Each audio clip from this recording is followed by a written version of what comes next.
அடியே மேகா பொண்ணு, அக்கா நான் ஒருத்தி இங்க இருக்கேன்னு தெரிஞ்சும் பார்த்தும் பார்க்காத மாதிரி போயிட்டு இருக்கியே, என்ன சமாச்சாரம்? சாரிக்கா, உன்னை நான் கவனிக்கல. நம்ம ரஞ்சித்தனை பார்க்க தான் போயிட்டு இருக்கேன். பாவம், காலில் சுளுக்கு வந்து பறக்க முடியாம படுத்தே கிடக்குதான். உனக்கு விஷயம் தெரியுமா? தெரியும் தெரியும். அப்படின்னா வாக்கா, நானும் நீ சேர்ந்தே போய் நல விசாரிச்சுட்டு வந்துடலாம். நீ வேணா போ, நான் வரல. ஒரு மாசத்துக்கு முன்னாடி சின்ன பசங்க உண்டிவில் அடிச்சு ரெக்கையில காயம்பட்டு கிடந்தப்ப அவன் என்னை வந்து பார்க்கவே இல்லை.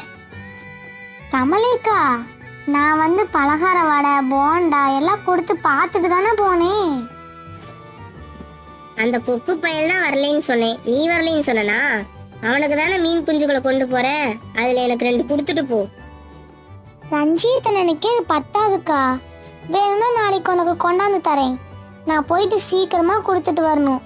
என் குழந்தைங்க எல்லாம் எனக்காக காத்துட்டு இருக்கும். போ போ, ரொம்ப தான் பாசம் கொண்டாடுற. கால் சரியாச்சுன்னா அவன் அவன் கண்டுக்கவே மாட்டான். மேகா குருவி பறந்து போயிடுச்சு.